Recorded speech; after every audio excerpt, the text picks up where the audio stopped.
Sir, I I will. didn't ask you about any of that. I asked you if you I understand will, however, Mr. Matson, don't interrupt me. I've muted Mr. Matson's device because he continues to interrupt me and not let me finish what I'm saying. let me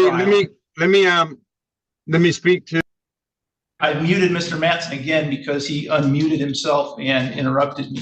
We've got a wild court hearing for you today, featuring a sovereign citizen who just won't stop talking.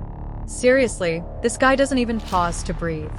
He's in court because he thought skipping out on his probation officer was a genius move. Spoiler alert, it wasn't. Now he's trying to argue his way out with the usual nonsense, and it's honestly painful to watch. But the judge? Not having it. They shut him down fast, and it is incredibly satisfying to see.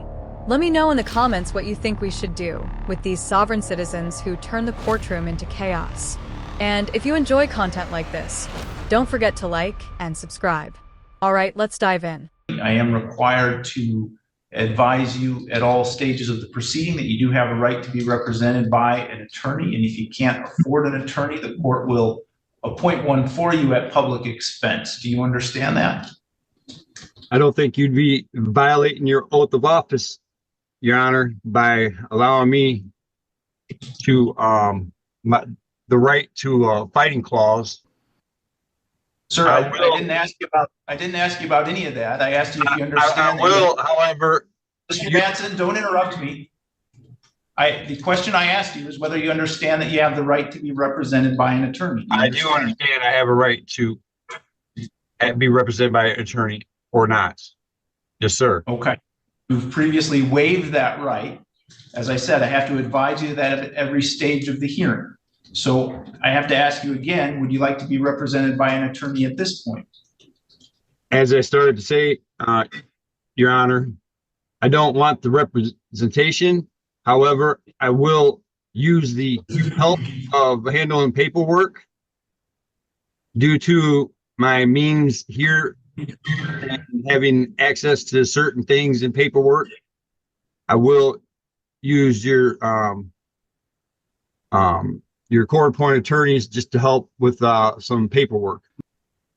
Okay, so you don't have a right to have the public defender's office do your paperwork or handle any of that. You have the right to have them represent you or not represent you. So that is your choice. Not represent me, that's fine then. All right.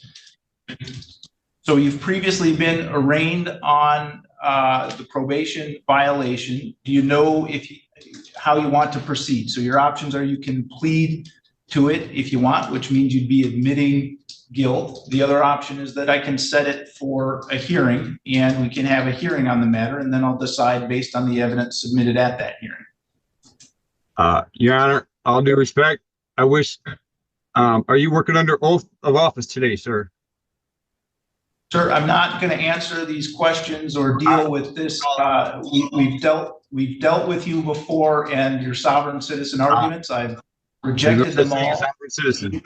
Sir, do not interrupt me. Do you want to have a hearing or do you want to plead? I'll take your silence under your oath, Your Honor. Okay. Do you want to have a hearing or do you want to plead? I want the hearing. I want to go to trial. I want to go within the 90 days to a trial or sooner.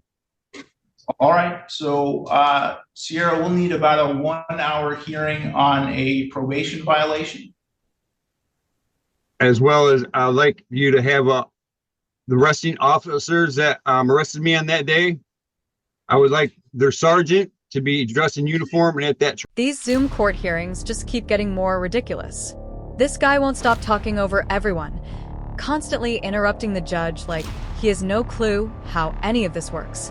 Honestly, I think he should have been held in contempt by now. At this point, it just feels straight up disrespectful. And what's with him saying he needs an attorney just to help with paperwork? That's not how this works. Attorneys are there to represent you in court, not babysit you through filing forms. I genuinely can't tell if this guy is serious or if he's just completely trolling. Like, does he actually believe the stuff he's saying? Because then he starts asking for a sergeant to be present during the hearing. What even is that? It's like he's making it up as he goes, or maybe he's reading from some sovereign citizen script. He sounds clueless half the time, but then randomly throws in terms like sergeant, as if that's supposed to mean something in a court of law. I don't know what his goal is. Maybe he's just trying to waste everyone's time. All right, I think it will go more smoothly if you are here in person, so we will have you in person here from the jail. All right, exactly what the hearing is going to be on that day? So you've been charged with a violation of the terms of your probation. Yeah. For failing to report. So the hearing is going to be to determine whether or not you failed to report. Okay, so it's going to be the trial that day. Correct. Okay, can I have the state police sergeant there at that trial? What state police sergeant? The state police sergeant of the arresting officers on the night of my arrest. Who are the arresting officers? I don't remember the exact names, but any state police sergeant in uniform would do. Why do you want any state police sergeant to be present at the trial? Just to show how arrests are made, and why they're made, and how they do the determination, how they bring people into jail. Well, how is any of that relevant to whether or not you violated the terms of probation? I believe there's a lot of relevancy there. I don't see where any of it's going to affect the courts in any way, shape, or form. All right. So the issue that the court is going to determine has nothing to do with things that happened during your arrest. The issue is whether or not. No, it's not about the arrest. It's about the arrest for the violation of probation as well. All right. The only issue before the court that day is going to be whether or not you reported. So your arrest doesn't have any relevancy to that. So I'm not going to. I beg to differ, Your Honor. I beg to differ because the jury is going to be a jury of my peers, and at this time, sir, you're not going to have a jury of my peers. Sir, there's not going to be any jury. You're not entitled to a jury trial on a hearing about violating your probation.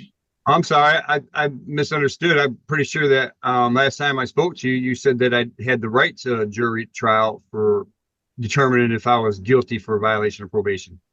I've never seen you on this violation of probation.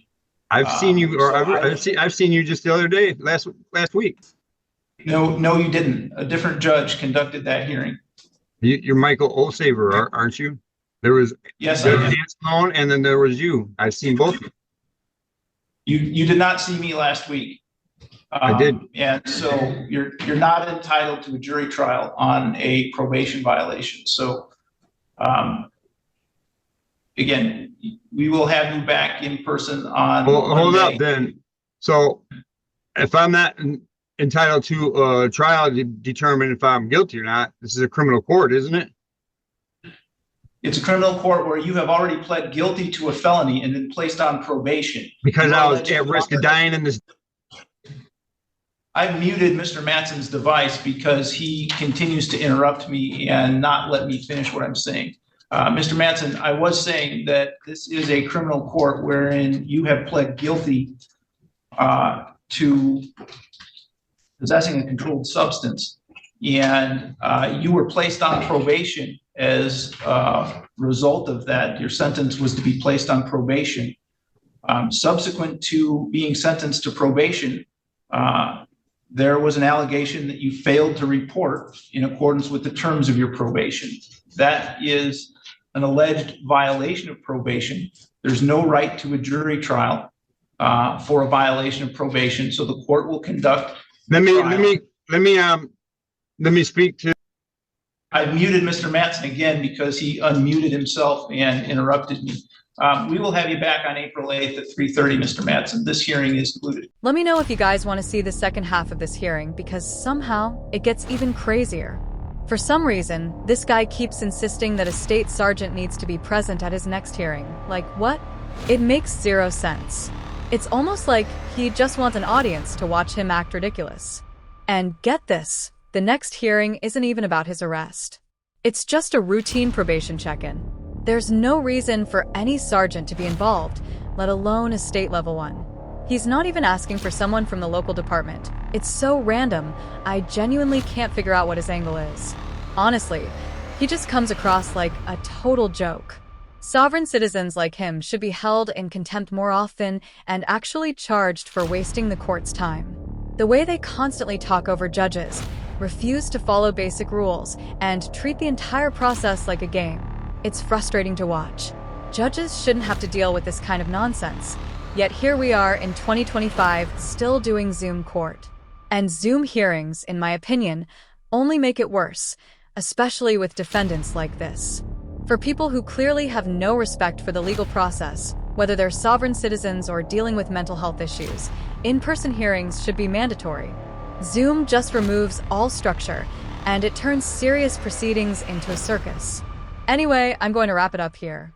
Thanks so much for watching. Don't forget to like and subscribe if you enjoy content like this, and drop a comment letting me know what you thought about this hearing.